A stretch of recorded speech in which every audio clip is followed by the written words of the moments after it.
আমি অত শত জানি না, আমার বাইক লাগবেই। এ মাসের হিসাবটা দেখেছিস? শফিকের দোকানে ১,৫০০ টাকা, ওষুধের দোকানে ৩,০০০ টাকা বাকি। যে কত টাকা বেতন পাই তা দিয়ে সংসার চালানোর কষ্ট, এর মধ্যে তোর বাইক কিনে দেবো কিভাবে? দেখো বাবা, বন্ধুদের সবার বাইক আছে, আমার 2 বেলা প্রাইভেটে যেতে হয়, ইউনিভার্সিটিতে যেতে হয়, সময় মতো গাড়ি ঘোড়াও পাওয়া যায় না। এ যুগে একটা বাইক ছাড়া কি চলে? সবই বুঝলাম, কিন্তু আমারও তো সামর্থ্য নেই। দেখো, তোমারও তো মায়ের কান্না আমার ভালো লাগে না। তুমি বাইক কিনে দিবা কিনা তাই বলো। সবকিছু তো দেখতেই পাচ্ছিস, কিভাবে দেবো বল? অত কিছু জানি না, বাইক কিনে দিতেই হবে। আমি চললাম, বাইক কিনে না দেওয়া পর্যন্ত আমাকে ডাকবা না। এই কথা বলে আকাশ ঘরের দরজা লাগিয়ে দেয়। একমাত্র ছেলের কোনো আবদার সালেক সাহেব অপূর্ণ রাখেননি, কিন্তু আজকের এই আবদারে তিনি বেশ চিন্তিত। এভাবেই সারাদিন পার হয়ে যায়। আকাশ খাওয়া দাওয়া করে না। রাতে খাবার খাওয়ার জন্য তার বাবা তাকে ডাকছে। আকাশ, দরজাটা খোল বাবা, ভাত খেয়ে নে। বলেছি না আমাকে ডাকবা না, ভাল লাগে না। বাইক না কিনে দেওয়া পর্যন্ত আমাকে ডাকবা না। আচ্ছা ডাকবো না, তা তুই ভাতটা খেয়ে নে।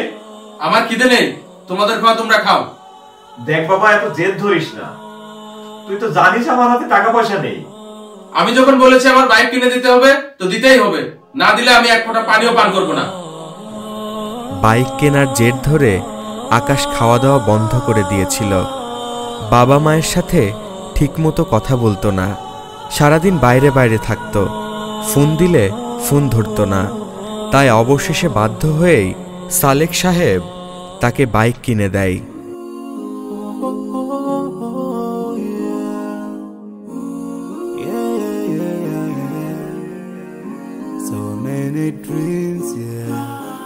In my life, I dream a lot of things in my life. You dream, I dream, they dream, we dream. আসসালামু আলাইকুম। ওয়ালাইকুম আসসালাম। ভালো আছিস? এই তো ভালো। 7 দিন কইছিলি তুই? আর এটা কার বাইক? এই তো বাইক কিনতে গেছিলাম, এটা আমার নিউ বাইক। সত্যি এটা তোর বাইক? তোর কি মনে হয় আমি চুরি করে এনেছি? দোস্ত কত বললো বাইকটা? এই সব মিলে 3 লাখ। ভালো হয়েছে। চা খাবি? না, তোরা খা। আমি একটু রাইড দিয়ে বেড়াচ্ছি, আর বাইক নিয়ে নানি বাড়ি যাব বাইকটা দেখাতে। আচ্ছা যা তাহলে, ভালো থাকিস। আচ্ছা, ভালো থাকিস। My biggest dreams to see you, see you, but no one is like you. I wish to see. এভাবে কিছুদিন অতিবাহিত হবার পর আপা, সুয়ানদের সাথে লং ড্রাইভে যাব, আমার সেফটি গার্ড কিনতে হবে, টাকা লাগবে, টাকা দেন। কত টাকা? 25,000। 1 সপ্তাহ হয়নি বাইক কিনে দিয়েছি, এখন এত টাকা পাবো কই? লং ড্রাইভে যাচ্ছি, কিছু হয়ে গেলে কিন্তু আপনার দোষ, আপনিই দায়ী থাকবেন বলে দিলাম। এই কথা শুনে সালেক সাহেব আলমারিতে জমিয়ে রাখা শেষ সম্বলটুকু দিয়ে দেন। এই নে, আমার কাছে 10,000 আছে, বিপদ আপদের জন্য রেখে দিয়েছিলাম, এর বেশি আমার দেওয়ার কায়দা নেই। রাগি রাগি মুখে টাকাটা নিয়ে আকাশ বেরিয়ে যায়। প্রতিনিয়ত তার চাহিদা বাড়তেই থাকে, আর সালেক সাহেব একমাত্র ছেলের আবদার কষ্টকর হলেও পূরণের চেষ্টা করেন। এভাবে 3 মাস পার হয়ে যায়। সালেক সাহেব বাগানের গাছগুলোতে পানি দিচ্ছিলেন, তখন রশিদ সাহেব কল করেন।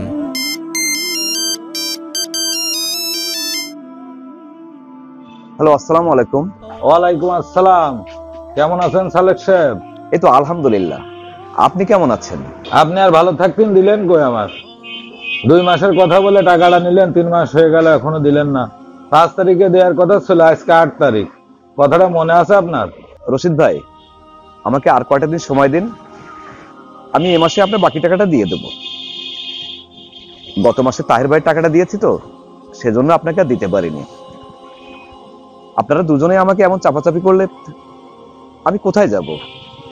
এসব কথা ছেলের বাইক কিনে দেওয়ার আগেই ভাবার দরকার ছিল। যাই হোক, আমি 15 তারিখ পর্যন্ত সময় দিচ্ছি, এর মধ্যে টাকাগুলো পরিশোধ করে দিয়েন। অন্যথায় বিকল্প ব্যবস্থা নিব। রাখছি। ভাই, মধ্যবিত্ত বাবাদের জীবন যুদ্ধটাই এরকম। সন্তানদের শখ আবদার পূরণ করতে অনেক বড় বড় বোঝা কাঁধে তুলে নেন।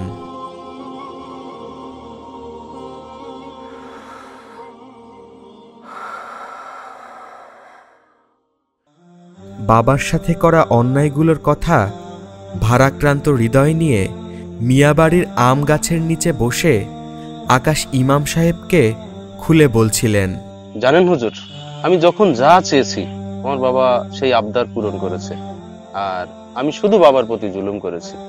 আজ খুব অনুভব করি বাবা কি ছিল আমার জীবনে। তার জীবনটা উজাড় করে দিয়ে আমার জন্য কাজ করে গেছে, আমার স্বপ্নগুলো পূরণ করে গেছে। আমি বাবার জন্য কিছুই করতে পারিনি, কিচ্ছু করতে পারিনি হুজুর। বাবা তুমি ক্ষমা করে দিও আমায়।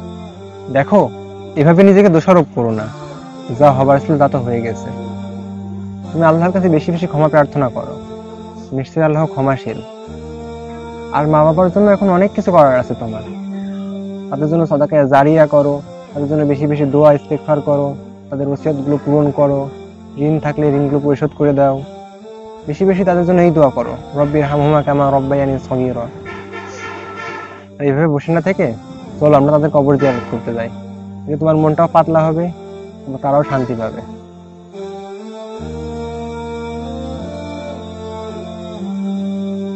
আমাদের জীবনের সবথেকে দামি সম্পদ আমাদের বাবা মা।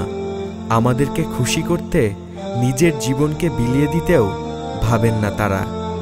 সুতরাং হে ভাই আমার, আপনি খেয়াল রাখুন আপনার শখ যেন আপনার মা বাবার কষ্টের কারণ না হয়ে দাঁড়ায়।